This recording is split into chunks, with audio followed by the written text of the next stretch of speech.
Bismillahirrahmanirrahim. Assalamualaikum warahmatullahi wabarakatuh.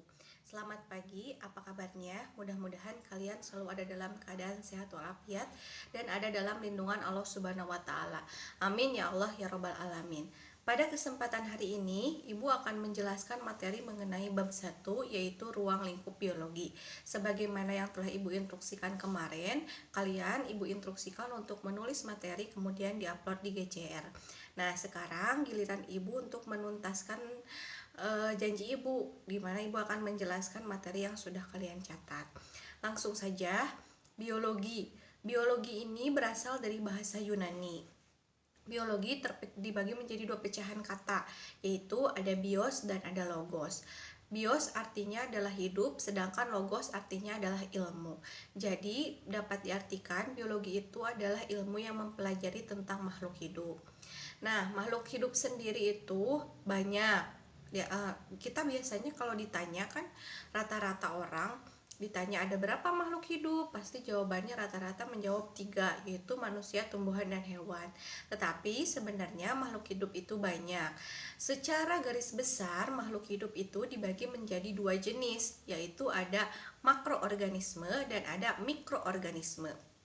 Makroorganisme artinya makhluk hidup yang berukuran besar sehingga dapat dilihat oleh kasat mata dan diamati oleh mata telanjang. Sedangkan untuk mikroorganisme yaitu makhluk hidup yang berukuran kecil sehingga tidak dapat diamati atau dilihat menggunakan kasat mata.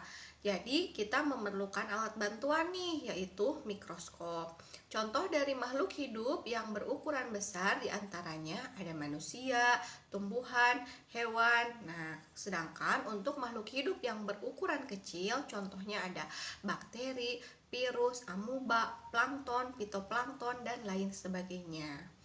Nah, tadi Ibu sudah bahas bahwa mikroorganisme itu memerlukan bantuan untuk mengamatinya. Nah, bantuan tadi yaitu dinamakan dengan alat mikroskop. Mikroskop sendiri dibagi menjadi 2 jenis, ada mikroskop cahaya dan ada mikroskop elektron. Mikroskop cahaya ini mengandalkan cahaya matahari sebagai pencahayaannya. Sedangkan untuk mikroskop elektron dia mengandalkan listrik. Jadi harus dan wajib terhubung ke listrik. Kalau tidak ada listrik maka tidak dapat berfungsi dengan baik. Lanjut, makhluk hidup sendiri memiliki pengertian yaitu organisme yang mampu beradaptasi dan mampu bereproduksi untuk mempertahankan jenisnya. Nah, ciri-ciri makhluk hidup secara umum ada 6. Di antaranya dia bergerak, bernapas, kemudian makan dan minum, kemudian tumbuh dan berkembang, iritabilitas, dan mampu beradaptasi. Nah, kalian tentunya harus sudah bisa membedakan ya, apa bedanya makhluk hidup dan makhluk tak hidup. Nah, makhluk dikatakan hidup jika sudah memenuhi ke-6 syarat-syarat atau ciri-ciri makhluk hidup yang sudah Ibu sebutkan tadi. Lanjut lagi, kita akan membahas materi mengenai ciri-ciri biologi sebagai ilmu. Ciri-ciri biologi sebagai ilmu itu ada 7. 1. Biologi memiliki objek kajian. Kemudian 2. Biologi memiliki metode ilmiah. Kemudian 3. Biologi bersifat objektif. Yang keempat bersifat analitik. Yang kelima bersifat universal. Kemudian yang keenam biologi bersifat verifikatif. Nah, dan yang terakhir biologi ini bersifat sistematis. Nah, untuk hari ini kita akan bahas dulu mengenai biologi memiliki objek kajian dan metode ilmiah. Kita bahas biologi memiliki objek kajian. Biologi memiliki objek kajian yang sangat banyak, yaitu seluruh makhluk hidup yang hidup di muka bumi.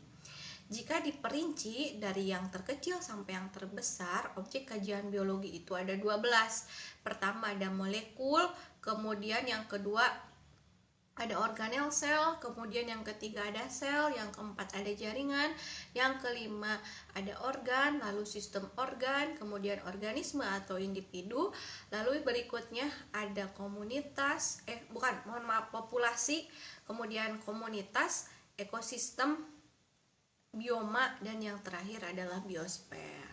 Nah, berbicara tentang molekul, molekul ini adalah gabungan dari beberapa atom. Namun bedanya pada pelajaran biologi, molekul yang dibahas lebih ke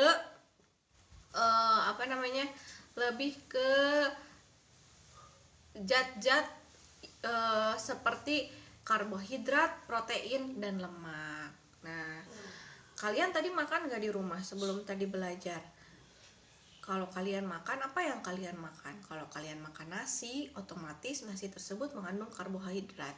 Kalau kalian makan daging, berarti otomatis daging tersebut mengandung protein. Nah, mungkin daging tersebut digoreng menggunakan minyak, dan minyak itu pastinya mengandung lemak. Nah, ketiga nutrisi tersebut nantinya akan dimakan melalui makanan, masuk ke dalam tubuh kita, kemudian diserap. Lalu si nutrisi-nutrisi tersebut berfungsi, si zat-zat tersebut berfungsi untuk menutrisi organel sel. Organel sel itu adalah organ-organ yang ada di dalam sel. Organel sel contohnya ada mitokondria, badan Golgi, kemudian retikulum endoplasma, sitoplasma, dan lain sebagainya. Ada nukleus, masih banyak lagi. Kemudian yang selanjutnya, objek kajian biologi setelah organel masuk ke sel. Sel sendiri adalah unit terkecil makhluk hidup. Tubuh kita itu